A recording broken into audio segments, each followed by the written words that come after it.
Yesterday in the sprint race, Zane Maloney took victory from Jack Crawford and Jose Maria Marti. Today, though, in the feature, it's Gabriel Bortoleto, who was our Formula 3 champion last year, starting on pole position. Welcome to the first feature race of FIA Formula 2's next generation from the Bahrain International Circuit. We are about to get underway for the new racing season for the features. Let's cross over to the commentary.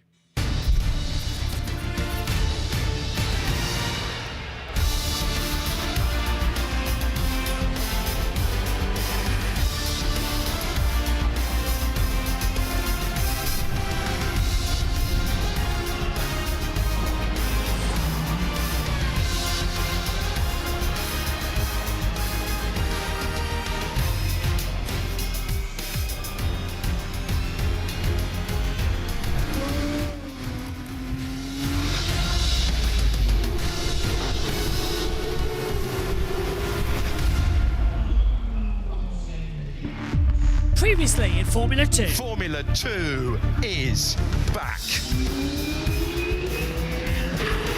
Bortoleto has gone to the front of the field. Miney looking to respond to his teammate, and he does. Invicta have found the way to talk to this new Formula 2 car. Thank you for the car, man. Honestly, it was so good. Chris Miney is at the back. He was disqualified from qualifying.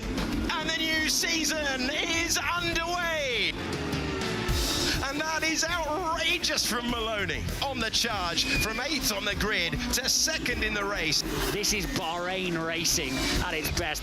This is great overtaking from Zane Maloney to the race lead. Who blinks first here? Who claims the place on the podium? Pepe Marti. Brilliant brawling. Who's overtaking? Control, select everyone. The boy from Barbados will see the checkered flag first. That was unbelievable. It's the first feature race of a whole new generation. Welcome to FIA Formula 2 in the middle of the desert. It is the Shakir International Circuit, renamed the Bahrain International Circuit, our opener here for 2024.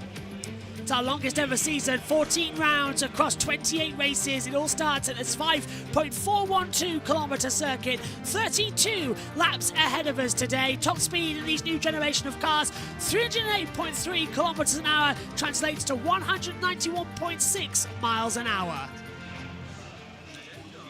And taking a look down on the grid as well, we are almost ready for the procedure to begin. I'm delighted to see that Cordeal is back up and running after stopping a little bit on the track. Alongside me in the commentary box is Jess and Richie. And Jess, yesterday in F2's sprint race, it was absolutely insane how close racing we got. Now we've got a mandatory pit stop involved in the feature. Should be even better. Morning. I was on mute there, sorry. Morning, everybody. I can hear myself. It's very echoey, so I have to unmute myself a little bit. But yeah, yesterday's race was great with Maloney taking his first ever victory in F2, which was great as he recovered from 8th on the grid for that one. But we got Bortoleto starting on pole position after Kushmani got pushed to the back due to some incidents that he had as well. Marty was looking quite good yesterday. A few places. Now Isaac Hadjar's going to be starting on the front row as well. So the ones who joined at the start of last season are going to potentially do quite well because they got that experience. But we saw the likes of Tainted Barnard drop down a little bit yesterday, and let's hope he can make his way up through the grid. So a lot of unknowns, but it's great to see the F3 champion starting on pole today. We look down on the grid. Hopefully that's changed some of the echoey and discordness as well. Let's take a look at the starting grid then. On pole position, it's Gabriel Bortoleto. Isaac Hadjar is second on the grid. Zane Maloney starts in third. Dennis Hauger lines up on row 2 in fourth position. Third row of the grid sees Ritomo Mayata alongside Zach O'Sullivan. Then it's Enzo Fittipaldi starting 7th. Victor Martins is 8th on the grid. Fifth row of the grid sees Taylor Barnard start in 9th. Jack Crawford starts in 10th position. Jose Maria Marti is 11th, with Paul Aron starting in 12th position. 13th on the grid, that goes down as well with Juan Manuel Correa. 14th for Rafael Villagomez. Franco Colapinto is in 15th alongside Richard Fishaw in 16th. Kimi Antonelli is 17th. Ollie Behrman 18th. Bad weekend for the Premers. Emil Cordial's 19th. Roman Stanak's 20th. 11th and last row, Joshua Dursken alongside Kush Maney, who was sent to the back, is right at the back. Richie's with us as well. Richie, time for a feature, and hopefully it's going to be good, because with the pit stop involved, we always see drama. So it's like close racing at the start, a little bit of a lull, and then right at the end, everyone pounces who's got fresh tyres. Yeah, I think we saw last time, didn't we? In the sprint race, it was a brilliant race, of course. Lots of battling between all positions on the grid. But today, I think we're going to see even better of a battle. With the race being longer, it gives more drivers a chance to close in, get moves done, and also keep along in that DRS train. But looking at the grid so far in this race, I'm going to keep my eyes on Miata. We saw yesterday he started in, I think it was around P6, had that incident on lap 1, dropped into 18th, but clawed himself back up to 9th. So I think he's a driver to keep our eyes on. Of course, Bortoletto, from champion in F3 straight to pole position in F2, is going to have a lot of pressure on him. I think a little bit more than he would have done if he wasn't on the top step. Obviously, in qualifying, Kushmani did get that disqualification. Bit sad for him. Obviously, I think he would have also been someone who could have definitely converted the pole into a win. We can hear now from our P1 pole sitter. Being in the front row in my first race in F2, even if I did it in F3, is just completely different things. The jump that I did from the category I was before to F3 was probably smaller than F3 to F2. Car is very different, so adaptation was a key here. And it was a great quali. I'm quite happy with it. I'm trying to do a solid start and managing the tires, doing a great pit stop, doing the basic very well done will be enough probably. That sounds really easy then. Not that easy for sure. There's Gabriel. So that's Omi's down in the pits. Omi, what are you going to be looking for the feature race here today, and how are you? Doing very well. As you mentioned, really looking forward to this feature race. We're currently watching Ollie Behrman playing with a lot of work to do here in this race. Let's see if we're going to be safety car free. We've been able to so far this weekend, but it can easily change feature race. And I think this is going to be a great race coming up. Yesterday we had a mix of strategy, even though it was the sprint race, and I think in the feature it's going to be really, really chaotic all throughout. Bortoletto on pole, and Maloney, who looked very fast yesterday, starts in third. So let's see what he can do, and can he do the double by taking the victory. Half the team starting on hard tyres, some starting on the medium compound. I think anybody's gone for softs. They used those up in the sprint race yesterday. We are almost all set to go. The tension is rising. The little bubbles starting to form as well everywhere. What is going to happen in this amazing F2 series as they'll head down towards turn 1? What do you think, Jess and Richie? Crash on lap 1 with a safety car? We've pretty much gone incident free across every series so far. What do you think, Jess? Safety car or crash free? I think we are going to get a safety car, but it's not going to be lap 1. I think there's going to be a few spins on lap 1 as predicted, but I think we're going to get at least one, but not quite yet. But knowing me, I've probably jinxed it, so I'm going to shut up now. Richie, what about you? Very quickly. I think we'll have an incident. I think we'll have one here on the first lap. Eyes forward, as Martin Brundle says. Look but never stare. Green flag will be at the back.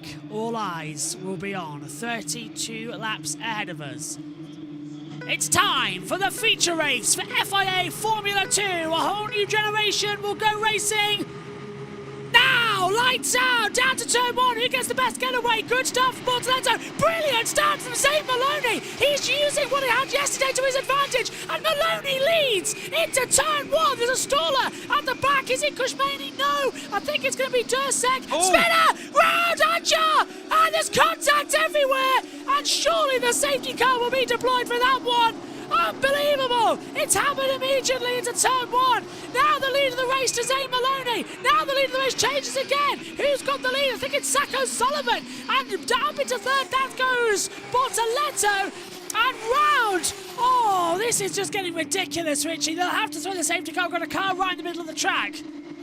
Yeah, indeed, it was a bit of contact there between Bortoletto, who broke a little bit too late and went for a move and tapped the rate of Hadjar. I thought he saved it, but no, he couldn't quite in the end, and that's a send there, I believe, from Marty on the back of Bortoletto for 4th place. Bortoletto got a good start, but he quite couldn't get it in that second phase and lost lots of time and positions in that. He's also locked up heading into turn 10. Behrman is out of the race, according to my timing screen. Behrman is out. Yeah. No sign of the safety car virtual, but Jess, what a start. And there's the safety car now. Full safety car deployed. And Hadjar's out, Fittipaldi's out, Behrman's out. 3 cars stopped to the line. They might have to red flag this one if the track's blocked. What happened to Behrman? I think he stalled. Behrman, I think, got caught. Behrman was the one who stalled, Richie. Oh, is it? Oh. Wow, that's Fittipaldi. There he is. And the Red Bull Academy drivers not doing very well, aren't they? But Bortoletto, is that the right order that you see on the screen? Is that Maloney leading, or is it? I think Zane Maloney's leading. So from the sprint to the feature, he's going for it. So he don't forget he did have a horrific. He started 7th in the sprint, I think. So he was quite higher up in the feature anyway. So yeah, so it's got Maloney, Sullivan, Hauger, Bortoletto, Marty. So Bortoletto did not have a good start. Cars to use shortcut to turn 1, so they're going to bypass that part of the track and use the runoff area. So Behrman stalled on the grid, I understand. Why we've got Bortoletto going towards the pit wall, I don't know. I think that's check damage, presumably. Yeah. So well, look at the position changes, Josh. Aaron, Marty up 6 positions, Colapinto, Vershaw, only said Verstappen then, no, Vershaw up by 6, and Stanek up 7. Here's the shortcut turn 1, and we never usually get to see this, but they're using it to bypass the track action. That is very nice. Good thinking from the race director there. Right, here's the start. Now watch Bortoletto. He's going to bog down. Too much wheel spin. Great start from Zane Maloney on those soft tyres. Goes right to the outside. Hadjar immediately goes defensive. And then it's going to happen into turn 1. Bortoletto locks up on the brakes. He'll put him into a spin. And then he's just going to get collected by Fittipaldi, who has absolutely nowhere to go. Yeah, nothing Fittipaldi could do there. Big shame. And also further back, we could see a few people getting blocked away. I think Mayata was involved there with one of the bluer cars as they head down to turn 1. But look, what a start here from Zane Maloney. Got right on the power easily and got himself up into the lead before they even hit the braking zone into turn 1. And unfortunately, obviously, Hadjar got involved with that incident being tapped from the back of Bortoletto. A big shame for him, but Maloney led away. And I think for a second, he had about, 2 seconds of a gap to Zach O'Sullivan. Once they all got away and got cleanly, you can see how Hadjar's down to turn 1, defends to the inside from Maloney. Nothing he could do here for now, so we'll have to go to the outside, obviously on the harder compounded tyre. You can see a tap from Bortoletto right now, and nothing he can do to save it. And then in a sec, we'll see Fittipaldi pop into the side of him. Thank you, Bortoletto. Thank you very much. Oof. You're not happy at all. Oh. This is Victor Martinson, his start. He started 12th. He's now up to 8th place. Really want to see how Behrman stalled on the grid. I don't think he just went and stopped. What happened to Martins? Martins had a really poor start, didn't he? Did Martins push Fittipaldi into him? No. That's great avoidance from Martins. Yeah, then he hit one of the PA was. Yes, Omi, go on. Once the replay's over, can we quickly listen to the world feed? Yes. Why? What's I was trying happening? to check something. And unfortunately, there went his chances of a race win in the You're first right. feature race of the season. So often the case. Of course, What? That's Chris Wait, that's McCarthy. not Alex J. That's Chris McCarthy. What's happened to Alex? Is now. I do know Alex Jakes was having a bit of a voice problem yesterday, so maybe he sat out this so he's okay for Formula One. Offer me. Alex Jakes was having a voice problem yesterday. So, do you think Howie Benjamin will fill in for him in F1 TV comms? No, I think he's taken this race off, so he'll be okay for the Grand Prix later. That's all right. That's what I think. Unless Ben Edwards. No, I was echoing a bit again. Yeah, unless Ben Edwards is literally running to F1 TV. There's Behrman, who's still on the grid. Yeah, so big shave for Behrman, isn't it? Well, I suppose that there wasn't going to do much anyway, I don't think. But obviously, we'll be back into 20th position and we'll run behind the rest. Oh, he stalled Kane out of the pit lane too. Oh, he stalled again. So is there an issue with his Prema car? Because nothing's going right, and yeah, it's a little bit weird. Both Premas are not having a good. They're not.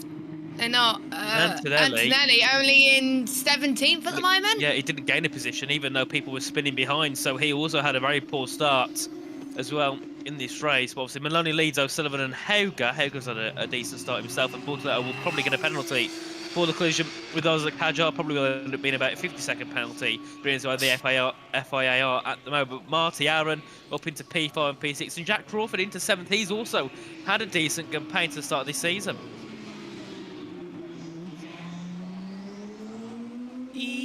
Yes. Okay, so Alex Jakes is taking this race off, so he's okay for Formula 1 later. Makes sense. Well, he did do all those hours of testing. I wouldn't surprise him if his voice is gone. Even mine's a bit dodgy. And he did F1 TV yesterday for Formula 1 and F2. Yes, yeah. So I wouldn't surprise. So his voice must be rough. Oh, noted. Cars, Bortoletto and Hadjar causing a collision. I feel sorry for Chris McCarthy. He's literally been thrown into this probably with no notes. Alex Brundle's probably like, here, take mine, quick. I think Chris has worked with Alex Brundle before, though, because Chris had to fill in for some Formula 2 races last year. Monaco and I think it was Austria. Yeah, that's correct. Chris is a good commentator, though, so they got a good replacement for this race. I hope Alex Brundle's back for F1 TV later on today. That would be... Yeah. Not Brundle. Yeah. I hope Alex Jakes will be back for F1 later on Channel 4. We won't get to hear it. Well, we will on Channel 4. Oh, yeah, Channel 4 highlights, oh, yeah. And the F1 replays, which is going to be out apparently 30 minutes after the F1 race this season. Oh. Yeah. Wow, the digital team working overtime, it seems, then. Apparently they're editing now during the race as well. So wow. They really are going quick. So I guess someone is watching the race, and then someone's telling them, put this in. Oh, yeah. So, penalty. What is it going to be? 10 seconds. I thought so. So that'll be served in the pit lane then. So that'll be effectively a stop-go because he'll have to serve that when he changes tyres. So unless there's a safety car, Bortoletto, who was our F3 champion last year, has lost out effectively now. He's running in 4th position. Yeah. Our timing tower on the world feed has gone. Safety car is in this lap, but the timing screens have blown on the TV pictures. So we've got ours. Invicta have gone from having a brilliant weekend with a 1-2 to a disqualification for Marnie on pole. To Bortoletto having a poor start, spinning ground Hadjar, and then getting a 10-second penalty. So it's just gone from good to bad to worse, and it's a big shame for the team. You can see the race start here once again, and Bortoletto just did not get off the line. Maloney straight up into the front as he got up the inside of Hadjar, and then further back we can see Hager looking to try and find a way through. He goes to the inside, and I think that scared Bortoletto into braking later. Yeah.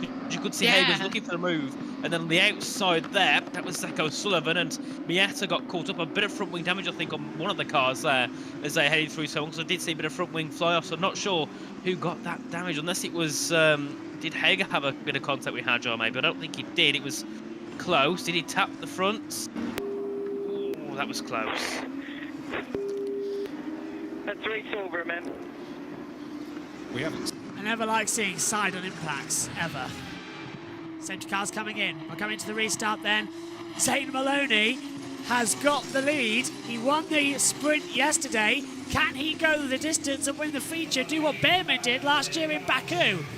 Out of the last corner. He's pulling away. He is. He's got a great launch already, hasn't he? He's caught O'Sullivan napping. We are racing again and off the track already, losing a position further back, I believe, when Paul Aron, who's now got side by side with Maietu as well across the line. We're racing again here in Bahrain. Cars left and right down towards turn number 1, and Paul Aron having to go a bit defensive, but at the inside, Colapinto and Rashaw around the outside making manoeuvres as well. Great getaway from the pair of them. So Rashaw to 9th, Aron down to 10th. Victor Martin's getting involved as well in that little battle. Paul Aron now back back into 9th position, going defensive for sure. Pulls to the outside line, trying to get a position back on him around the outside, coming up into turn 4. Keeps his foot floor down, and he's got him. Great move for sure out tonight. Indeed there.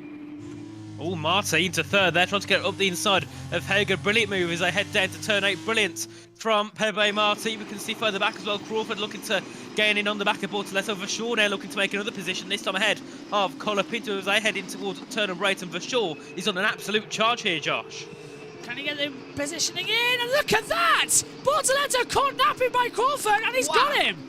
That was unbelievable, Jess. He just saw it and went, okay, I'm going for it. Crawford was good like that yesterday in the sprint. Yeah, turn 10 is a very heavy braking zone, and Crawford seems to be a lot more confident than Bortoletto in that braking zone. And maybe with Bortoletto getting that penalty, that's probably on his mind at the moment. But we have another car going side by side into turn 11 and 12. Couldn't quite do it though in that car, so he's been forced to stay behind for now as well. And the gap's pulling away from Maloney. It's about 1.3, 1.7 seconds separating the top 2, so Maloney just found some pace, and the other Sauber liveried car, Dennis Hauger, is in 4th spot. Actually, no, it might not be Sauber, but you know what I mean. Dennis Hauger in 4th spot, but he's got lots of cars chasing him down as well. So the cars are pretty much spread across the grid, but the front lot are trying to make a difference around here. And there is Jack Crawford chasing him down, Dennis Hauger, in towards turn number 1. Remember, Maloney's on the soft compound tyre, and that safety car for 4 laps as well will be able to keep him going longer. What's the best way to sync up the world feed? Some keeps in half the mic on the world feed. Yeah, hang on a minute. Let's go for a lap so you can get in sync. Well, Crawford trying to get the move done, but he might have gone slightly too deep on the brakes and has done so. For now, he has to tuck back in. Maybe we can see him lining up this move for turn 10. Needs to make progress now at this stage of the race, because he knows that these soft tyres underneath him are going to be falling away more quickly than the hards that are on Hauger, and that's the battle for these soft tyre runners. They've got to try to make the moves early because they can't afford to be held up. And he's up the inside. Crawford makes the move at turn 9, and a sweet one as well. He gets ahead of Dennis Hauger. Hopefully you've synced up. We're usually around about 5 seconds of difference from TV pictures. Is the YouTube. It's on ultra low latency. Yeah, but if you're on Sky Glass, it's about 20 seconds. Yes, it is, yeah. And it's involving Aron, Maeta and Crawford. Noted for safety car infringement. No, not Crawford. He's just been making some stellar maneuvers. Could be a penalty coming for him. Knowing them, it could be 10-second penalty, which could really hinder his rest of his race. But he's got to forget what that was on that mind and focus what's ahead of him right now. He's chasing down P3 at the moment. He could be on the podium, but he may lose that podium if he's not careful. Villagomez down to 8. What's happened? And Correa. What's happened to him? They're flying around like crazy in the back of the track. What's going on? Can't see anyone. Antonelli into 14th. He got past Villagomez, and Villagomez went down a few positions. Correa as well, moving down a few, so something must have happened. This is Mayata there, into turn 1, up the inside of Bortoletto. Can he get the move done? He's got the inside line on the softer compounder tyres, got the better grip on the exit, but no, just can't quite collect it on the end. It will still be Bortoletto in that top 6 for sure. Looking to close in here. We have a battle for 2nd position. Marty and O'Sullivan into turn 4, and O'Sullivan trying to get the defence here, but Marty, brilliant exit and gets a move done. Brilliant from Jose Maria Marti, up into 2nd position with a sweet move.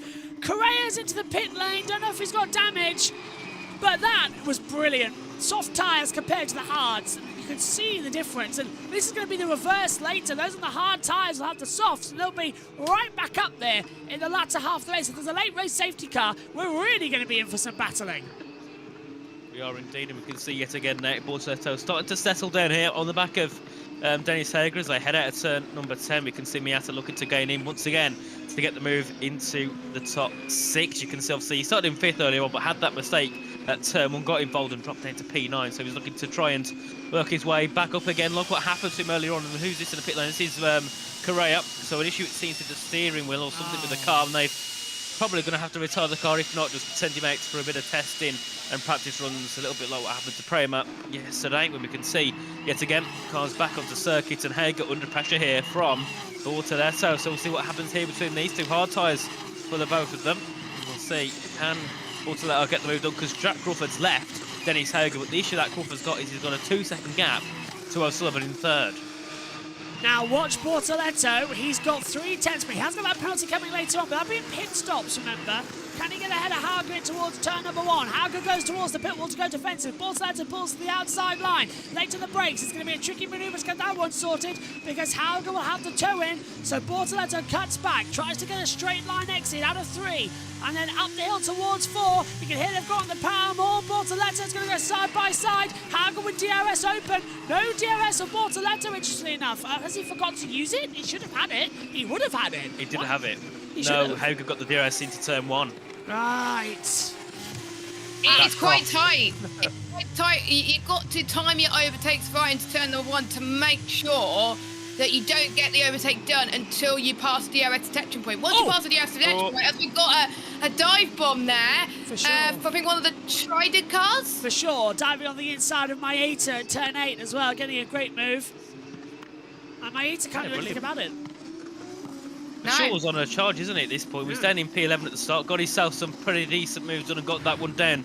Obviously, in towards turn 8, this is a replay here of Richard Verschaw into turn 8 on the back of the road. He pulls the inside line and gets the move nicely done. Obviously, on the softer compounder tyres, hence why he should be able to fight his way past Bortoletto and Hauger on the next couple of laps. We can see, obviously, the lead 3.8 seconds between Zay Maloney and Pepe Marti. And then, obviously, in third place, we've got O'Sullivan, 4.6 seconds back off the lead, but still within a second of P2.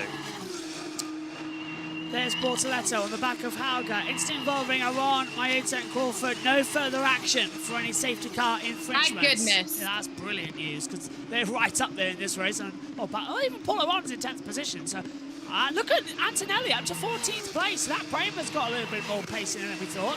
I wonder if he's on the soft tyres now. Even Behrman that got saved by storming on the grid with that safety car. Up in left, Bortoletto on Hauger, side by side towards turn number 1. We've got Hauger to the right-hand side, Bortoletto to the left, and Bortoletto gets the job done, but I think Hauger's going to have DRS in towards turn number 3, so Bortoletto back up to 5th, but Hauger's going to get the straight line speed into the exit turn 3. Is he going to go for a lunge here in towards turn number 4? He thinks about it, but no, he doesn't go for it. Verschaw's in this train as well. He's in 7th spot, so he sends the chance to get past both of them, maybe in towards turn 10 and 11.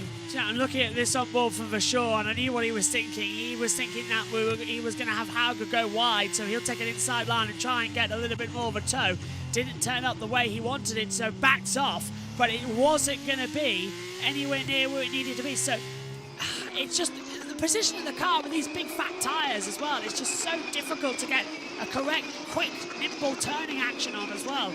And don't forget, this new generation of cars, they do have power steering now in Formula 2. It's no longer a less power. It's no longer no power steering. It is power steering as well.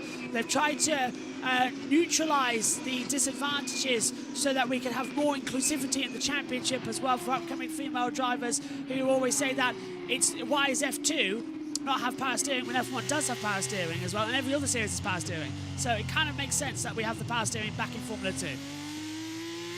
Yeah, it does make sense. Makes it easier. I know some, and that's to also just counterbalance that. I know some of the male drivers have been saying, "Thank goodness," because it's also less work they have to do in the gym to keep their muscles retention up for longer. Because it's so hard compared to IndyCar drivers as well. I don't know how IndyCar drivers do it, especially the 500, because there's no power steering in IndyCar, so you've physically got to turn that wheel just gently, and it takes more strength to do the 500 than it would to do a normal road course race, because you're at such high speed holding that wheel and it's vibrating like crazy. I'd love to do a lap. I'd probably crash and flip it or something, or then burst into flames, but I'd love to do a lap. You probably would, Josh. Yeah, still would love to do a lap. We can see the gap between duels now. Obviously, Crawford still losing time on the top 3 there. 3-second gap between Crawford and O'Sullivan. Bortoletto about 2 seconds back from Crawford. So we'll see what that will bring once we get to the pit stops, which probably won't be too far away for some of those on the softer compounded tyre. We can see, obviously, Maloney stretching that gap now to 4.1 seconds as Verschaw looking to gain in here on the back of Hauger. Can he try and make a move to turn 10? I don't think he will this time, but you can see he's right on the back of the MP car, and sitting behind Miata in P8 looking to also try and close in and get some moves on Miney's radio.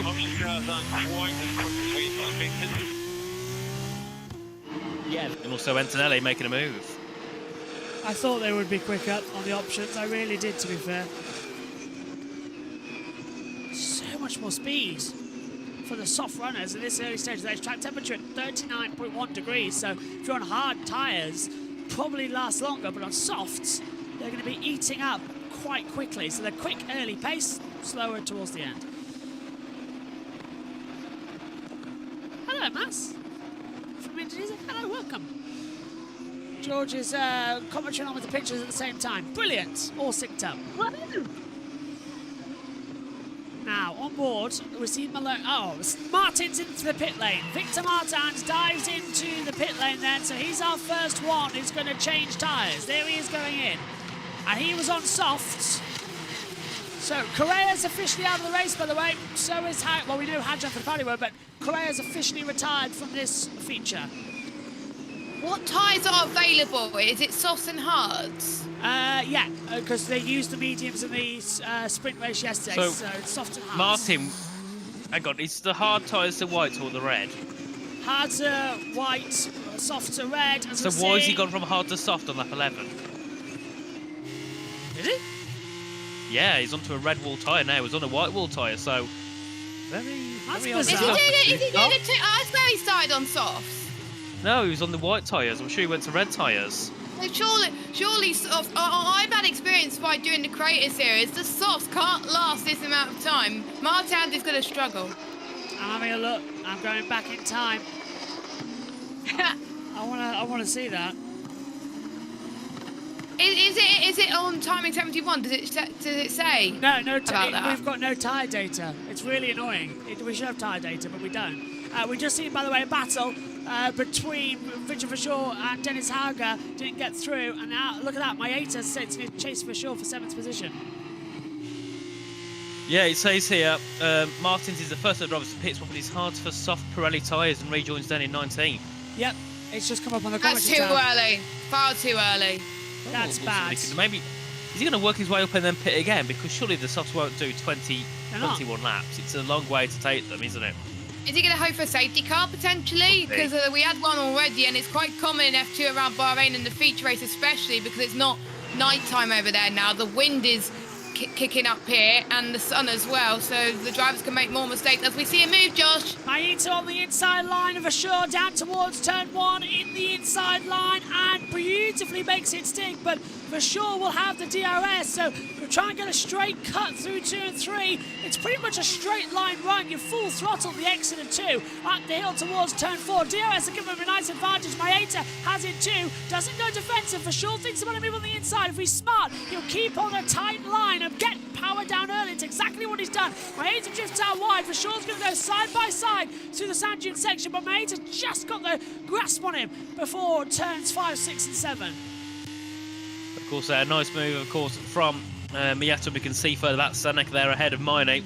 And also, obviously at the front, that gap still 4.3 seconds between Maloney and Martin. So that gap is only going up and up and up every lap that we go through. And Behrman up into 14th. So the Prama's looking a bit stronger here in the race pace. In this first, obviously, qualifying, we know they qualified then in P17 and P18, but now sitting P12 and P14. So maybe Antonelli could get himself a point, which would be brilliant for his opening race here in Formula 2. So back into the braking zone for turn number 11. As we take a look at Franco Colapinto. Now switching to Paul Aron's little battle between the two of them. There we go.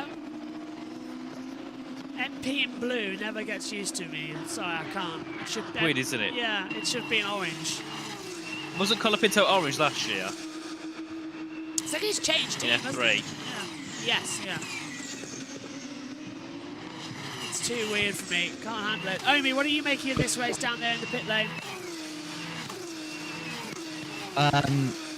Well, it's a bit quiet. We had the start, that was chaotic.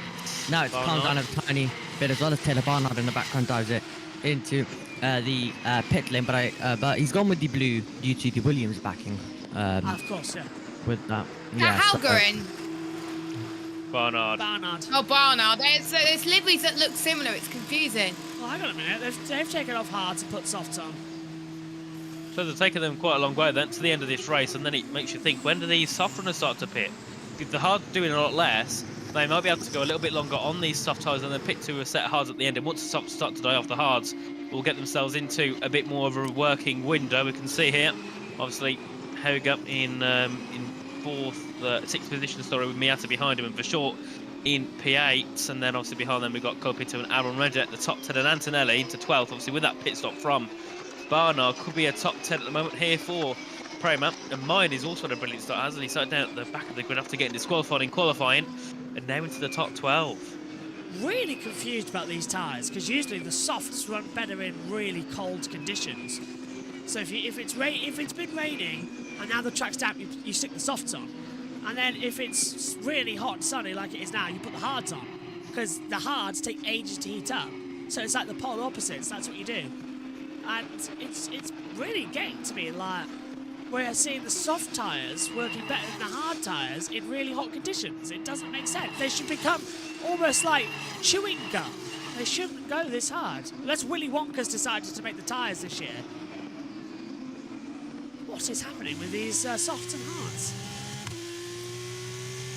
Down the back straight we go, towards turn number 1.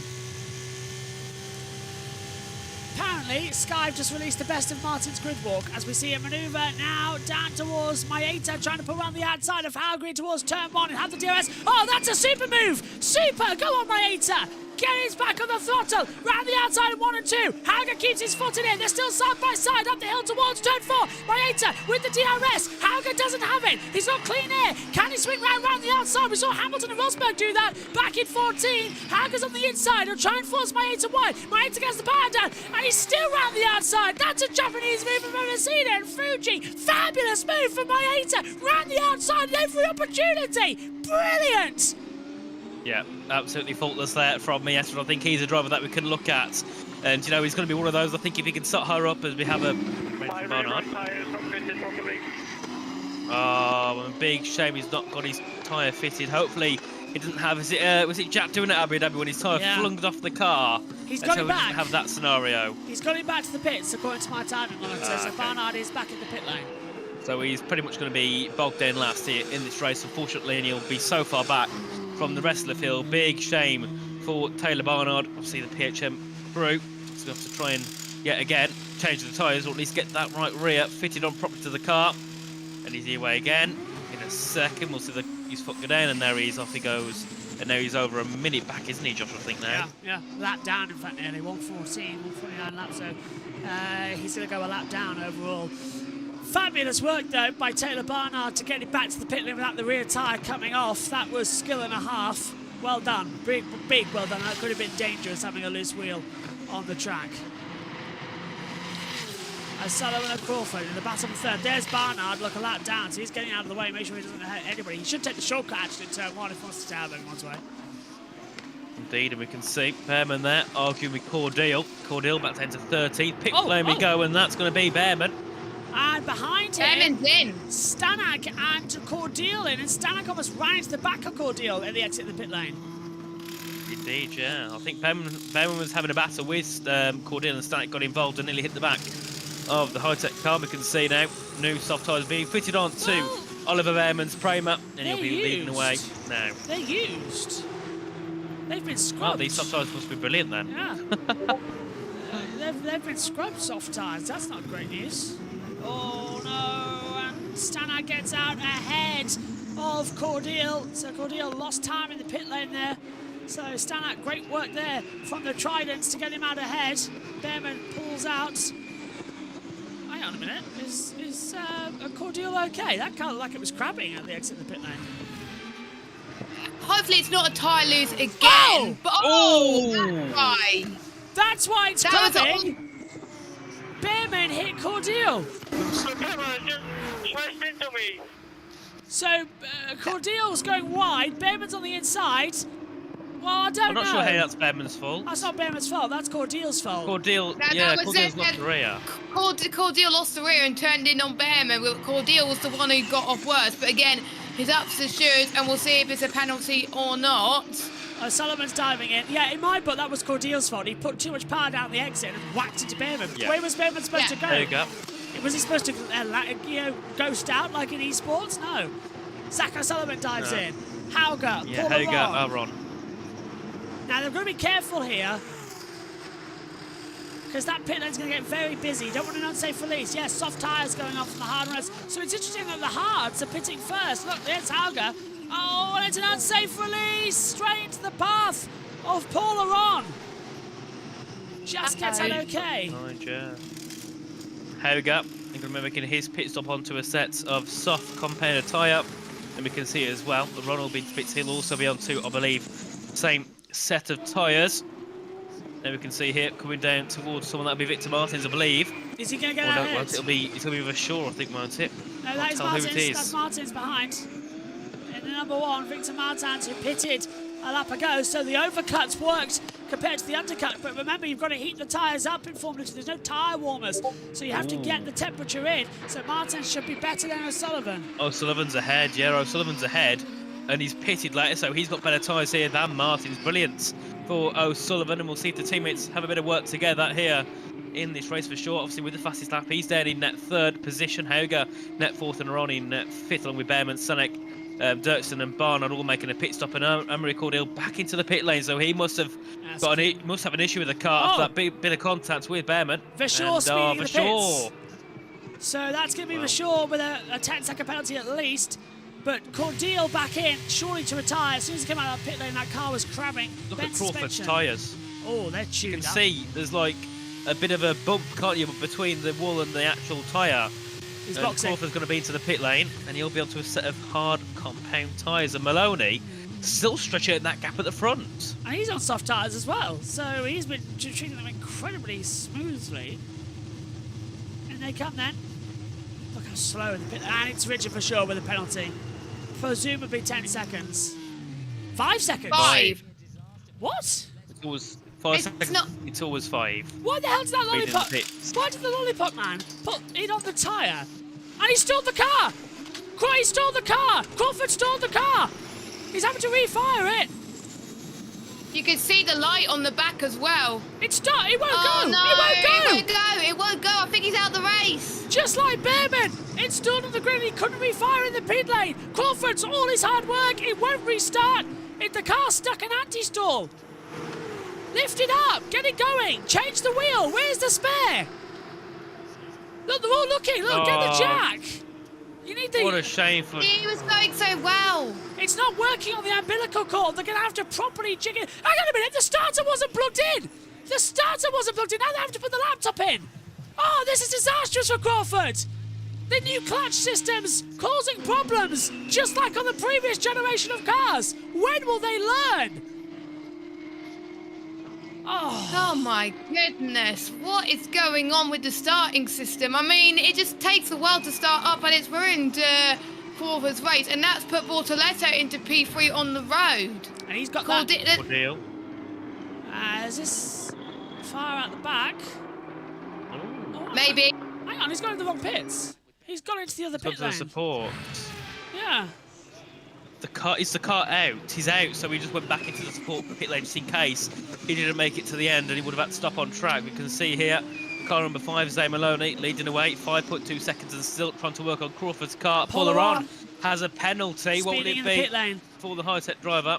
Speeding in the pit lane, there'll be 10 seconds, I think. Only 5. 5. Same as it was Vershaw. 5-4. Yes, it was 5 about a minute ago for Vershaw. Yeah, but it's the FIA. I forgot it was speeding in the pit lane. Box for Maloney. Meantime, we're seeing that's side by side. That's going to be. What is that? Is that for position?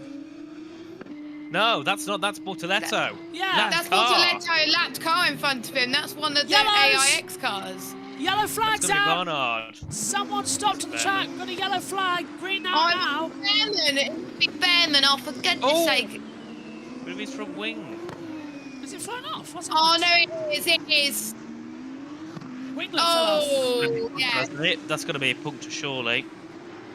That might deploy the virtual safety car. The yellow was out briefly. It's gone green now. And Hauger, 146.743 fastest lap.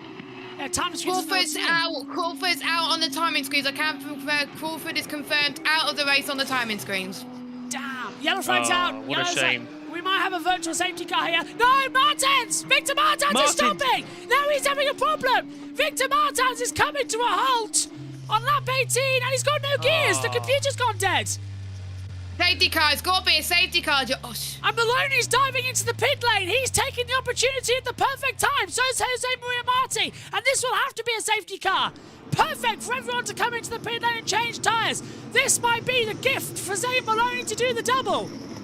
And also Bortoletto to serve that penalty. Yes, this is going to be brilliant. It's a safety. Bortoletto's in. And But Miney, he's behind. And Miney's up to pit 2. That's going to be disastrous, but the gap is 15 seconds between the two. So it might just be okay.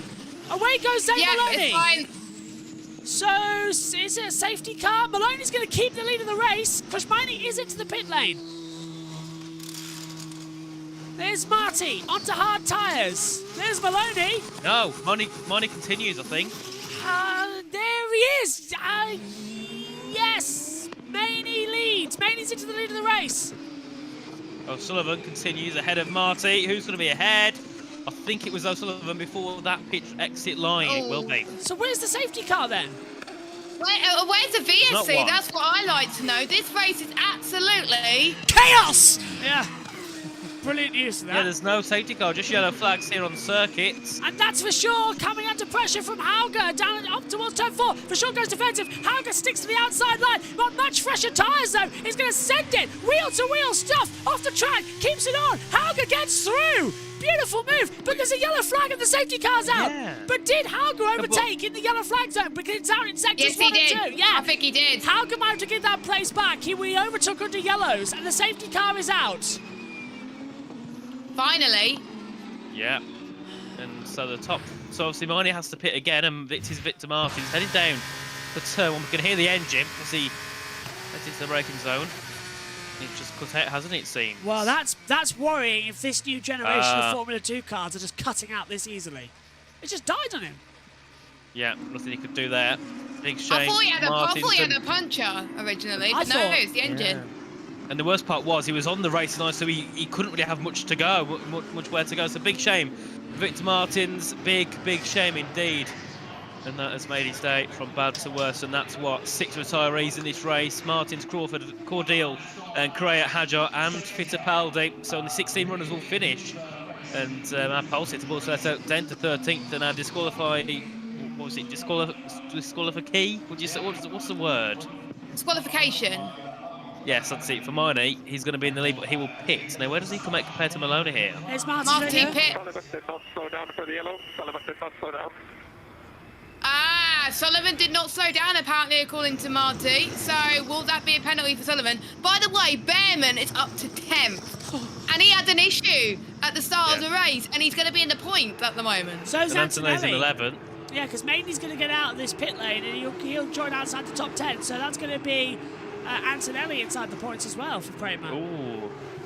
Oh. Both up there, the rear left. Yeah, too long. And it's looking up as well. Villa Gomez has been noted for speeding in the pit lane. Stanek boxes 2. What have we got going on here? Oh, is Maideni going to get out ahead of the 2 Premers? You can go as far as you like up to that line. I think he split them. No, he's ended up behind. Antonelli made sure of that. So, Behrman and Antonelli are into 9th and 10th. Brilliant from the 2 Premiers, 9 positions up and 7 for them. And Miney also up by 11 for sure, up by 11 as well. And Crawford still in the pit lane, just trying to get this car to work. And he's going to be a few laps down though. Yeah, he will. I think they'll only run him out just to do a little bit of testing to see if everything's working. But obviously, only 3 drivers to lose positions in this race, being Miata, Bortoletto, and Taylor Barnard. 11 down for Bortoletto. Big shame for him, obviously on pole, but got a 10-second penalty for that collision with Hajar and also Fittipaldi. And Marty, it was 11th to 3rd. Let's take a look. Andrea Kimi Antonelli. And, super move on the inside there of Roman Stanek. Oh.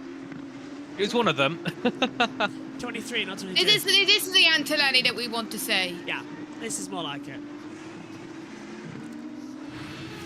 Safety car's out then for the 2nd time today. Behrman and Cordial will be investigated after the race. Oh, yeah, that was the one at the final corner. Yeah, when Cordial turned in on Behrman. Well, we think. Well, the stewards probably give it as a Behrman penalty, to be fair. But it should be Cordial who should, because That's probably why they're investigating after the race, because there's no clear cut on whose fault it was. Behrman got the better exit, but it was a weird sort of launch out the corner for Cordial, because he sort of, Villa Gomez penalty, 5 seconds for speeding in the pit lane. Has to be, yeah. Takes ages to come up though, doesn't it? Yeah, it does. 5 seconds. Whereas we're multi-view on the T3, we get it directly through the race control, so we get to see before it comes up on the world feed. Yeah, I can't wait for multi-view to be more with F2. Let's hear though from special because the tire degradation is really high, especially in this track. So it's, you know, in testing we did a lot of long runs in order to try and maximize and to try to manage this tire degradation as best as possible. It wasn't easy, of course, because obviously I never experienced such a tire deg. So the first few runs, I'm not gonna lie, I was a bit in trouble, but then I was managed to understand and to learn. And but yeah, I think it's gonna be one of the key points for the race, because if you can really manage well the tire deg, you can make the difference, especially in the long race. Kimi Antonelli there, who's now running in 10th position at the moment in this one. I'm just trying to think if the safety car should be in next lap, shouldn't it? Yeah, it should be. Field's not completely. But has everyone caught up? No. Depends. Oh no. Everyone below. So Bortoletto down. Yeah, they'll need to try and catch up. Yeah, there's a gap 6 seconds between Aron and Miata. So those two can catch up shortly. The two cameras running along nicely. 9th and 10th. Very good job from them. Also, Colapinto, remember, he's also making his... well, he did a race last season, didn't he, in F2? But this is his full season debut as a full-time driver in Formula 2. And he's doing a decent job in P8. Currently, Miata in P7 and Ron as well in P6. Marcy up in 3rd. So many of the rookies doing a very good job here in this championship. And the safety car is in this lap. So lap 22, we go racing for probably 10 more laps here under green flag conditions, but whether it will be 10 laps under green flags, we'll find out. Maloney's got to hold off O'Sullivan. No investigation though about O'Sullivan not slowing down for yellow flags. Green flags given, safety car has been retrieved. Zane Maloney will lead them away on another safety car restart, and he was good at going early, and he's done it now coming into the last corner. Yellow flags still out, so no overtaking to the safety car line, which is just after the DRS. He has, and he's gone now. We are racing again here in Bahrain, and he's already trying to break the toe because the DRS is going to get activated immediately, and you can see that now as we see Paul Aron pulling to the outside and for sure down towards that first corner. And can he pull it around the outside nicely into the braking zone? No, Rashur keeps on the inside. Meantime, that's going to be side by side for Colapinto getting ahead of Maieto as well. And look at that, Maney and Bortoletto. Off the track and jumping Paul Aron at the exit of turn 2. And he's dropping back. And there goes Behrman on the inside of Maieto, who's trying to go everywhere. Antonelli's going to try and follow his teammate through. Paul Aron just it's going to be a risky move if he could do it, but Aron is struggling maybe a little bit, but we can see Bortoletto trying to get some moves up as well with Kushmani, who is down in 11th. Antonelli getting through on Maieto as Bortoletto trying to get past Maney, and Maney's now got the run on Maieto as well, around the outside.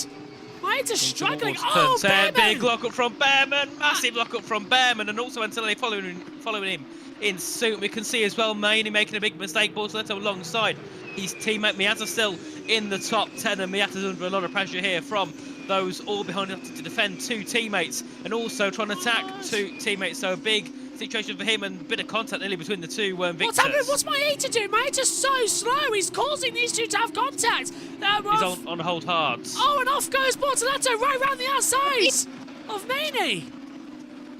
Has he boxed? He's on hold hard. He boxed early. Oh, right. He was going to make lap 12, I think. Yeah, Maieto's going to go right down the order then. Look at it, it's just shrinking. Oh, Maney on the inside of Bortoletto, just in the back of shots. Great move up the inside, and now Bortoletto's going to have the DRS activating down towards turn 1. I haven't seen the DRS activated, but it has been. It should have been. Side by side. Go on, Omi. Antonelli Behrman. And he's trying to go on the outside of Behrman. He's locked up slightly as well, so Behrman staying ahead. Contact just behind Stanek and Villagomez. As Behrman will go defensive, DRS open. It's action everywhere you look as Colin Pinto tries to go around the outside of a short. Behrman's blocking everything from Antonelli, and Antonelli's going round the outside. He says to Oliver Behrman, the two teammates side by side, and Antonelli goes through. Behrman has to back out of it. He's got Maeta right there. Brilliant move from Antonelli. And the two teammates get into contact. Mia's looking for him as well. He goes to the outside. Up the inside goes Mighty. 3-1 into turn 8. And Behrman still keeps the position. Miata off the circuit as they head up to turn 10. Bortoletto. And then we've got Bortoletto trying to get involved as well into turn 10. And Bortoletto's going to try the inside line. He's going to swap back. Maeta's in there too, touching as Maney touches the rear tyre of Behrman with his front wing. Maeta drops back. Maney's got the DRS. So has Behrman. Antonelli's going to be a sitting duck. Maeta's dropping everybody back. Bortoletto moves to the inside. Maney passes Behrman on old soft. And Maeta gets forced out wide. Through goes Bortoletto, who's now right on the back of Behrman coming through turn 12 into turn 13. Can he get the run? No, but he might have him down to turn 14. But he's still going for it. And up the inside, I believe that's going to be... Dirksen. Yeah. Wow. Dirksen making a move. What a lap of racing, and now we can see Maney on the back. Sorry, on the back of Behrman. Goes to the inside at turn 14. Who gets the DRS? I think it will be. I think they're both get it because of them being within a second. And Marnie, they head down to turn 1 and Bortoletto. Brilliant move. Back into the top to the name Miata looking to get ahead of Behrman, and also Dirksen and Villagomez all following in suit into turn 1. Who's going to make moves as they head into the braking zone? We can see they're all pulling out to the inside, to the outside. Miata's up the inside of Behrman. He gets that move done, and then further back we can see Villagomez going around the outside of Dirksen. He's in the back of Behrman. Behrman down in position, and Dirksen ahead of Oliver Behrman. Dirksen got a great exit, but he'll have the DRS, but now he's going to have to defend from that Prima. Cuts off the inside line. Villa, and that's Victor Martin's going to... Hang on a minute. That's going to be... It's Villagomez. The timing screen's ridiculous at the moment. Villagomez up in 14th. Behrman 13th. Stanek in 15th. Barnard in 16th position at the moment, and they're all battling. Barnard's dropped way, way back. He's back on the lead lap, but he did not wait for that safety car to come back in. And now it's the back of the field that are all battling together as the two Primas. Hang on a minute. Antonelli. Yeah, Antonelli's getting up the front of Maney and Bortoletto, but again, and that's on the inside. Good stuff here from Stanek. Side by side, should get ahead there for Villagomez. And there goes what a move Antonelli. there. Antonelli passing for Shaw for 7th. I'm loving hearing the tyres squeak. And there's Kushmani as well, trying to get past for sure into Will's turn 12. And Bortoletto's in there as well, so for sure is struggling maybe when he pitted earlier than everybody else. So fresher tyres started to come into fruition for the likes of Kushmani, Bortoletto and Antonelli. We've got Dennis Hauger, who has been chased down Porteron for 4th position. Computer got it wrong. I was wondering why it was getting the wrong name, but here we go. Down the straight once more, trying to close back in on the inside line. Kushmani's up to 8th. He's passed for sure. And there goes Porteron getting out of Hauger for 4th position. Great job from the driver who's dropped for the Mercedes program this year. Oh, look at this! 3-4 wide as Kimi Antonelli just holds on. Here comes Maney on the inside. Round the outside comes for sure. Bortoletto's getting involved too. Oh, and it almost looked like for sure was standing still. The two Invictus Virtuosis just put pedal to the metal and they both clear them. And look further back. There by the two Victors. That is crazy. I imagine if they were like lower down as well. This final half of the race is going very quickly, and with all this happening, look at the gap between Maloney and P2. So O'Sullivan's P2. He's still, passed that's great for him. Yeah. Porteron's going to be closing down. Behrman's down to 15th. He's lost another position this time to Roman Stanek. So what's happening to Oliver Behrman here? What's up with the car? It could be that damage he got, didn't it, down towards turn 1? That's caused him to have these issues. But then again, we saw it last year, didn't we, in Bahrain? He was doing good, and then he dropped through the field on the last few laps. But we can see now Antonelli under pressure here from Maney as they head into turn 11. But that gap between Antonelli and Colapinto is 3.7 seconds, so I can't see Antonelli really getting back into that 1 second gap of the cars ahead. So he's going to have two Invictus fighting him down here. This could get quite scrappy towards the end of this race. Bring it on. This race is fantastic. Antonelli GOAT. Social media is going to be crazy, says George as well. Go Kimi. And look at this, Bortoletto and Maney. Bortoletto coming back from that 10-second penalty. Here's Marty's radio. Marty. I think time to be aggressive now with O'Sullivan in front. Oh. Go time. It's go time.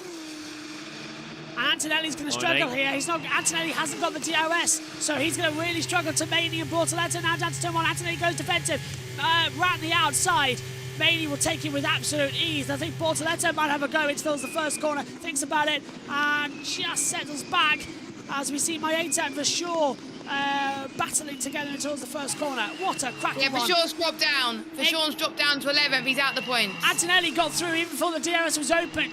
He just breezed round the outside. But Antonelli's still staying. Oh, there's Bortoletto to the right-hand side. He's going to try and get him in towards turn number 4. And Antonelli almost locks up there. He almost goes off the track and Bortoletto's through. So, Antonelli down to 9th position. Bortoletto to 8th place. Both of them inside the points-paying positions at the moment. So, great recovery from Maney. That's getting lucky with the safety cars as well. Behrman stalled early on, still having problems. Yeah, Marty's up into 3rd, and obviously he's got that 1 second gap now, so he can use the DRS on the back of Zach O'Sullivan. So it could be a P2 here for Marty if he can play his card right on these next six laps of the race. They're on into 4th. He's doing a very good job indeed for the high-tech team. And the 2 MPs sitting 5th and 6th being Hoga and Colapinto, followed by the 2 Invictors of Miney and Bortoletto. And Antonelli doing a brilliant job in the top 9 here today after starting 17th. His first race, or should say his first feature race here in FIA Formula 2, and he's doing a brilliant job. Down we go then, towards turn number 14. Marty still struggling, is still catching up to the struggling O'Sullivan, whose tyres are beginning to go off, I think, coming into it. Look at that, he's gained 1.3 seconds, and he's 3 seconds back to Zane Maloney now. About 27 and 32. I'm loving this one. Yeah, this is brilliant. The racing has been absolutely brilliant all race long. We can see now Marty gaining in. Pepe Martin looking for a move into turn 1, sends it. Nothing at all O'Sullivan could do about that one. He might have the DRS on the run up towards 4, but I don't think he's going to make the move. Marty back up into a position to get 2nd place. Is O'Sullivan going to go for it? Oh, no, he hasn't got DRS. One thing to note, Marty's on the hard tyres. Yes, he'll be quicker at the end of the race compared to Maloney. So we'll see what happens here. Obviously, Maloney did start on the soft as well, so he'll be on a set of hards, but that means those further back who are also on a set of the harder tyre can try and gain in. I'm not sure what's happened to Antonelli. He's dropped 2 seconds now from the 2 Invictors. We can see Mayas looking to gain in. Dirksen into 11 ahead of Vershaw. He's looking to try and score some points for the PHM team on debut here today. And Rowan is a little bit too far back from scoring any points. We can see as well Colapinto right behind the back of Hager. Do you think we'll see them two have a bit of a battle this race? 100%. What about you, Jess? This race is just turning into absolute, well, I'm not going to say it, but you know what I mean. It's absolutely crazy at the moment with these guys. I mean, it's F2, new generation of cars is amazing. There has been a few squabbles from cars cutting off, but this is showing that it could be an even playing field for some of these drivers. And I was not expecting the soft to go this long as Dirksen having a battle. And that's a replay of him going in towards turn number 1. I think is that with Vershaw? I think so, yeah, it looks like it, doesn't it? Yeah, it does. And there we go. I think we got Aron on Zach O'Sullivan. So O'Sullivan is in 3rd now, so he's struggling a bit on those tyres. Maloney still leads. Marty 2nd, Sullivan 3rd, Aron 3rd, 4th, and Hauger 5th. Everyone's looking for moving to turn 1, towards the inside. Let me get some move done nicely there. Gets the DRS well down towards turn 2. Goes deep though, he goes very deep. That allows O'Sullivan to try a bit of a switchback as they exit out to turn 1 and 2, down towards turn 4. And I think the DRS will be available for Aaron. It will be. And can O'Sullivan try and pull himself along and get a move done into turn 4? He's going to go to the outside line. Can he get it done? I don't think he can. Further back, we can see Hager and Colapinto nearly come into contact, the 2 teammates for MP. And still, Hager defends the position. Colapinto was diving all over him down that start-finish straight, and he had him up towards turn 3 and 4 as well. He just wasn't going to give up. And O'Sullivan and Aron, well done. What a statement for Paul Aron. Got dropped by Mercedes as a development driver with high-tech. He's looking for sponsorship from one of the other teams. What a way to say, look, I can race, I'm good enough, I'm in F2, sign me up to a junior program. Whether it be Red Bull, Williams, Ferrari, I think Paul Aron will do quite well. Sauber as well, yeah, McLaren. They do really well, so get him signed up, teams, get him signed up. Show Mercedes they were wrong, because they've put all their eggs in Kimi Antonelli. Yep. And everyone's doing better than Antonelli, so yeah. That's going to be a big ego boost for him. There is a bit of it's hard to compare the both. Obviously, Antonelli was in Frecker last season, and Ron was in F3. that is true. So it'll probably take a few races, Richie, to get used to. Get used to the cars, but we'll be in Jeddah next week, so he might be a completely different beast in Jeddah, but it's too early to judge on Antonelli's performance because obviously it's his first proper race in the F2 cars where he was used to Frecker last season, so don't judge him that much yet. No. Yeah, definitely not. I think in Jeddah, personally. Ooh, see here now. Oh my goodness! He got Pinto, sorry, on the back of Hauger. That looks close to contact into turn 1. And a brilliant move by the two teammates and Colapinto. A brilliant statement here, showing he deserves to be here in F2, and he's got the DRS as well to help him down towards turn 4. Hager being egoed by the debutant. That was a fantastic defensive attack manoeuvre. And he's still going to try and go around the outside to get in the position. Hauger gets the pace on as he comes out of the turn number 1 and 2. No, he can't do it. Just eases off. Tyres are starting to go. That gap there between Marty and Maloney. Yeah. Tyres are going. It's starting to cause a factor now. They've got to take care. They have indeed, and Miney and Bortoleto looking to gain him. But remember, Miney pitted the latest. He's the latest pitter, so he's going to have brilliant pace compared to those who haven't. So we could see Miney get himself in towards that top 5, and considering he started last, that's the last thing everyone would have thought. Yeah. Look at that gap there. Sector 2, 0.8 of a second on the back of Hauger. I've got a feeling the two Invictuses are going to be 5th and 6th. They're going to get ahead of the MPs. I can see it. I think so. They've been looking so good. Just looking at the clock, 2 minutes 38 to go. Lap 29 or 32. We're about to start lap 30. I think they're going to give an exception, I think, with only a few laps to go, I think. It's 1 hour plus 1 lap. 3 laps to go on so the board. We'll hit 0 on lap 31, so then it'll be plus 1 lap, which is 32. So we are going to go the full distance of the hour here. You can see Bortoleto looking to gain in on the back of Marnie as they head into turn 1, and any moves being made. Marnie's going to send it. Look at Bortoleto. Late send there. Bortoleto's going to get the better exit though compared to Marnie because he compromised that first corner. Look at this. Bortoleto's going to have that DRS. And he'll inside or out, inside or out. Where's he going to go? Inside, into 4. Oh, but Maney thought the same, and that's compromised his exit. And now we're going to see Bortoleto sweep through. Maney tried to have a go at Hauger, hasn't worked. And Bortoleto, thank you very much. Get out of my way. And the two teammates nearly touch. Down through turn 5 and 6. Wow. That could have been a disaster for the two Invictus cars, but they still kept on the road just about. They're not holding back, are they? They are properly going for it today. They are indeed. We can see further down, obviously, Seneca and Verschoor. Big shame for Verschoor, was in the top 10 earlier on, now in 13th, so he'll be looking to score no points. This is a replay here from Marnie's view in towards turn 4. Look at that, nearly took the back out to Hauger. And then we can see Bortoleto go a greater run on the exit of the corner, gets himself obviously ahead of his teammates, and well, you know, Colapinto, Bortoleto debuts this season, getting ahead of teammates that have been here for 1 or 2 years in the series. They nearly touched. I want to see the back of Bortoleto because that's where he did, but now he's going to have a go at Hauger. Hauger's going to start falling back. 40 seconds to go as we start lap 31 of 32, which means the next lap will be the end of the race. We'll go over an hour race distance here due to the time limit. So we're not going to a timed race with the two safety cars. That's good. We will go full laps distance. And look at Bortoleto with the DRS.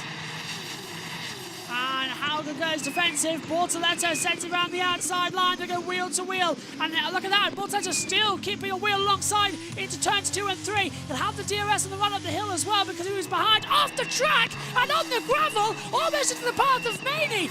Goes Hauger. And now Maloney's going, so now Maney's on the inside and gets through. Well, that was a disappointment for Hauger. That was. It was bad, wasn't it? That could have ended a lot worse than it did. minding him to P7, and yeah, I think Invicta done a brilliant job today. Zane Maloney's going to do a double here. He is indeed. When was the last time that happened? Behrman last year in Baku. Baku. He got across them there, didn't he? Yeah. Fastest in practice, fastest in qualifying, and then won the feature on the sprint. And got the fastest laps in both. So he did quite get the Grand Slam, Maloney, but he started, I think, qualified third or fourth, I think, in the... We got the double. Yeah. Only one. I wonder who's got fastest lap, though. It was Hauger. Yeah. Oh, it's Hauger at the moment, okay. 146. Yeah, 146.7. Time has run out. We're at 0. So we're now So one more lap here. Yeah. What are we going to see, eh? Well, Colapinto's in the DRS of O'Sullivan here as they head down towards turn 1. So we could see Colapinto going to move ahead of O'Sullivan, and Colapinto, look at that. Every lap is quicker, a second, 8 tenths, 5 tenths, but only 2 tenths quicker on the last lap. They head now down towards towards turn 1 on lap 32, the final lap of this race. Can Colapinto get himself into the top 4? Down we go towards turn number 1. Colapinto on the back. O'Sullivan goes defensive. Big lock up from a car in front of Paul Aron. And look at that, it's almost like he stopped. What's happened to Colapinto? I look at that, he's pushing O'Sullivan round, and O'Sullivan's going to lose out here big time. Yeah, he's going to go defensive. Yeah, his tyres are absolutely gone. Look at Bortoleto. Shaw and Aron, no further investigation. Bortoleto cuts to the inside line. He fancies having a go at a much slower Colapinto, almost banging off the track, and that's what Bortoleto can do, everyone. Still side by side and gets through. So Bortoleto, brilliant. Shame it's not the podium. Go on, Richard. No. Could be a top 4 though if he can get this move done, but I don't think it was that easy for him to do now, being he's run the last lap of the race. He's got to get O'Sullivan now, who is spit slow at the exit, and he's running out of time unless it's a drag race to the line. Zane Maloney won yesterday for the first time in Formula 2. He's going to win another race here today and do the double to kick off. Maximum points will be his in FIA Formula 2. Here he is. Well, Rodin was Carling. Trevor Carling left the series. He wished the team well. What a start to the year. Rodin Motorsport exits the last corner, and Zane Maloney takes a massive lead in the championship. He dominated in the sprint. He has been brilliant in the feature. The boy from Barbados does the double. Here in Sakhir, Zane Maloney dominates Bahrain. Jose Briamati gets a double podium. Paul Aron's third, and who's going to be in the line? O'Sullivan is fourth. Bortoleto fifth. Then it's Colapinto, Maney, Hauger, Maeta, and Kimi Antonelli gets a point on his F2 weekend debut. Brilliant race. Yeah, Maloney and Rodin very happy about that result, and also Miata in the top 10 as well, finishing in 9th, right behind the back of Hauger. So Rodin, what a lineup they got this year. It's going to be a beast of lineup, isn't it? Yeah, it is. And I think a few people have been dropped down due to their 5-second penalties for speeding in the pit lane. So for sure being one of them. Dropped down to 14th place as well, for sure. Villa Gomez the same, Stanak the same. Let's hear from Zane Maloney. He's done the double. Well done, mate. What a race, well done. Yes! Come on. What a start to the year. Oh my goodness, this car is amazing. First driver to do the double since last year, Ollie Behrman in Baku. Maloney's just done the double. And he did it with a brilliant start as well. He got the lead straight away with a great launch. Here's Marty. Double podium for him. Not too bad, huh? Not too bad. Yeah, good boy. Yeah, great job, guys. Marty finished third yesterday, second today. Double podium for him. Paul Aron gets winning his first Jeddah one. next week. Oh yeah, definitely. 3-2 and now 1 in the sprint race next week. This is at the line. Bortoleto versus Colapinto. Sorry, Zach O'Sullivan. Fair. Colapinto was behind at that point.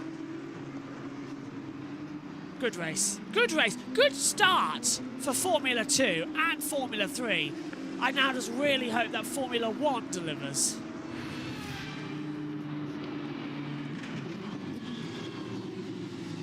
It's involving car 10 of Bortoletto and 11 Hauger will be investigated after the race of forcing another driver off the track. Here's Puller on. All year, and he's on the podium. Yeah, guys! Oh my god! I thought I didn't make it. I was crying already.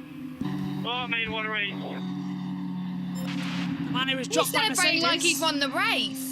Got dropped by Mercedes for Antonelli in F2, and now he's just beaten Antonelli and on the podium. That is, as you said, just brilliant.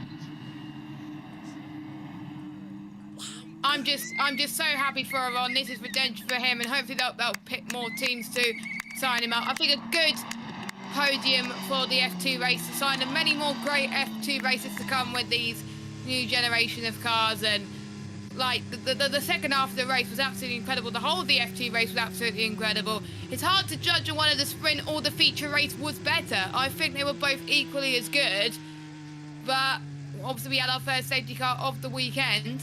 And then we got the F1 to look forward to this afternoon. So it's going to be a great weekend. But Maloney from Barbados is going to celebrate on the top step. Brilliant. And this time we'll actually get to see the podium as well compared to yesterday. Yes, we're not in a rush. Yeah, I'm exhausted after those 2 races as well. No breakfast before we came to the box. Time for breakfast, I think, before the F1. I'll be having lunch. Problem is, it's a Saturday race, so usually I have a fried breakfast on a Formula 1 race weekend, come to the commentary box, do the Formula 3 and F2, and then it's a Sunday lunch after the race. All nice, all filling, very good. That's not the case. It's a Saturday today. So, I don't know, fish and chips, anyone? That's what I'm tempted to have tonight after Creator Series. Yeah, I might have that after the race. I might request some fish and chips. It sounds quite nice, actually. I might do that. Salt, do you like salt with vinegar, or do you have none of those? Salt and vinegar, definitely. Salt and vinegar. And tartar sauce on your fish. Tartar sauce on your fish I like as well. salt with vinegar. Yeah. And mushy peas. Let's not forget the lovely mushy peas. Garden peas for me, not mushy peas. Nah. Oh, garden. All right.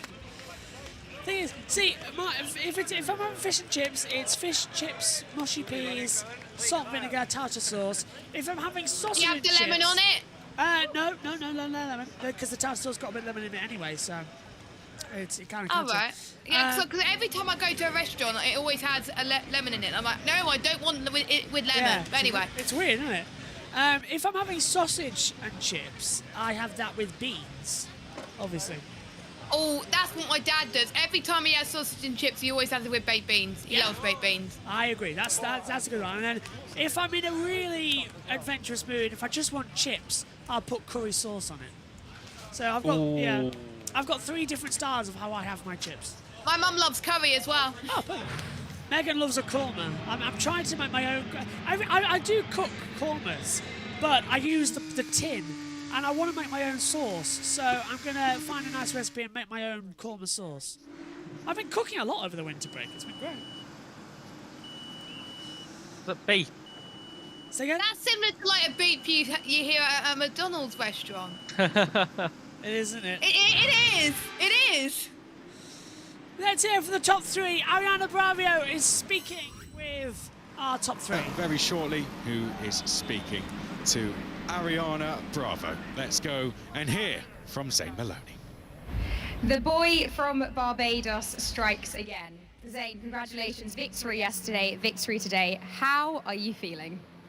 I think coming into this weekend, we get 2 victories is unbelievable. It just shows the hard work of Rodin throughout the off-season. I mean, they did an unbelievable job, and I think from the start of the weekend we knew on any tire, in any condition, we were at least one of the fastest. But I mean, to get 2 victories is just unbelievable. It was a fantastic start from you, and then it looked controlled for the rest of the race. But what was it actually like for you in the car? Yeah, I mean, the plan was to kind of manage on the softs while still trying to create a gap just to be able to have the leadway for when we want to box. And then we boxed, and then the safety car came out the next lap. And to be honest, in my mind, I thought that someone was going to get a free pit stop and we lost the lead. But luckily, that wasn't the case. And then I knew that I had the hard tires to push as hard as I could on. Of course, Pepe was really fast. And I mean, the gap was pretty much the same throughout the whole race. So we're still having to push hard, but the team just did an unbelievable job. an emphatic start to the season for you. How important is this for yourself and the team? Yeah, very important. I mean, last year was, in my opinion, a very bad year from my side. So to get this confidence now is a great thing. I've had to wait over a year for a victory since F3, so to get 2 now is amazing. We go on to. Well, good luck next week. Congratulations once again. Enjoy celebrating. Thanks a lot. Apologies for any issues in the audio there. Certainly where we are going to hear from them is in this cool-down room. Because I thought I entered super slow. And then in the restart, where short pushed me off, I went fully on the gravel. Oh my god. Making the first restart in the race, I went off. But you're quick in the races, man. Both races, I ended up behind you. Yeah. You know, yesterday I felt like I was going.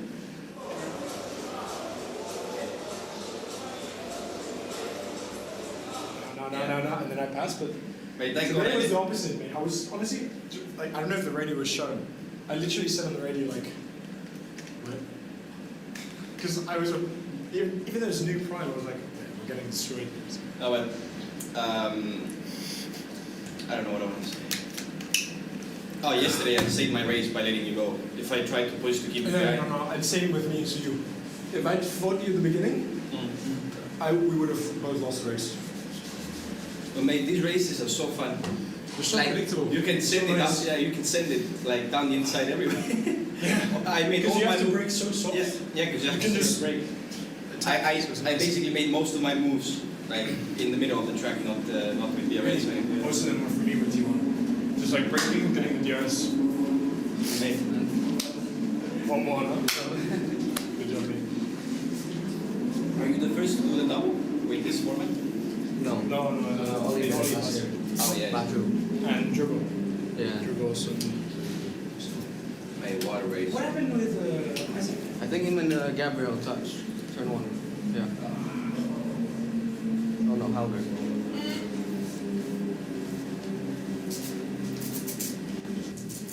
To be honest, I really thought he was going to give it to Isaac. When did you get past that? Yeah. Like that 8, 9, something like that. Because he was pushing really hard in the beginning. Yeah, he was. And then just fell off the line. I think he did the same with his off, so he pushed really hard and then just fell off. Yeah, because I was pushing flat out in the first 2 laps. I had nothing. Your balance was good though. Man, I saw it on this year. I was like, oh, maybe if I push any harder, yeah. if I push any harder, I was going to kill my tires. But I have more on the prime than on the option. Yeah, but that's always as well. I made these races. Good to hear from the top 3 at the exit of the pit lane then back up. Oh, and guess what television pictures have failed? Well, at least it didn't happen during the race that much this time in F2. It was very stable in F2. I think it just doesn't like me. I've got to mess around with the laptop It just wants you to have a break, Josh. That's what it is. Yeah, laptop's having a go at me. I've noticed there's a software update, so maybe that might fix the USB port that shouldn't be broken but is broken. Literally, it's swapped.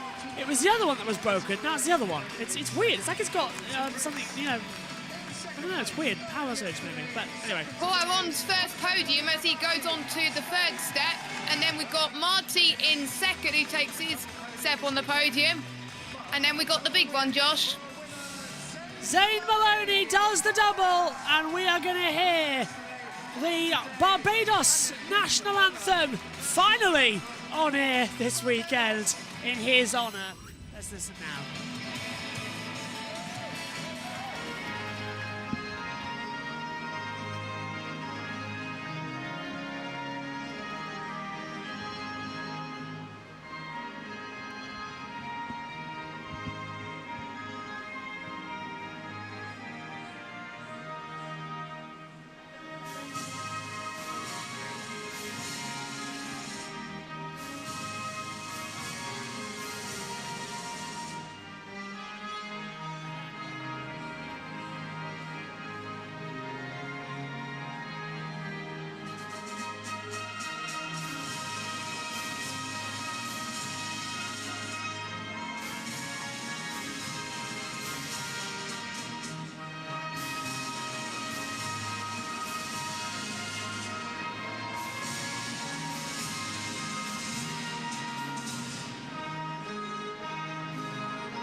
What a weekend for Zane Maloney. His mum and dad watching on down there, tears in both their eyes.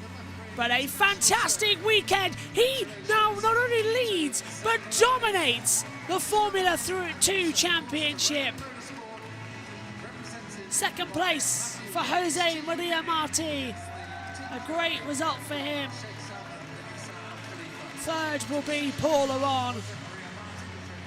And it's just absolutely fun. Don't pose for the photo. It's designed for being that of the driver, not the person who gives him the trophy.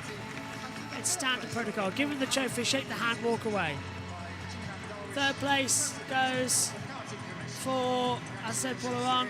I don't know why they're doing the photo. I don't know why. What did you do? What are you doing, mate? Like, don't pose for it. It's the driver's celebration, not yours.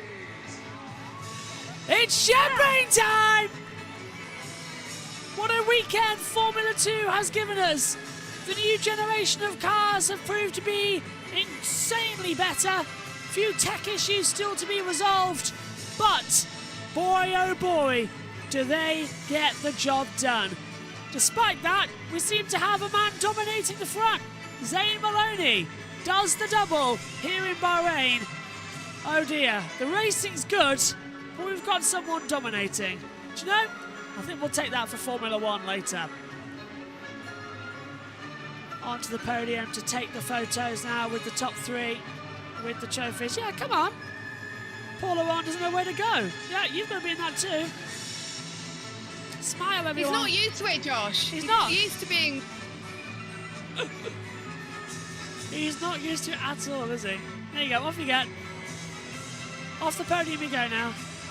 Smile with Rodin Carlin. Trophies galore. Very nice. Second and third do their own little photos. Off the podium they go.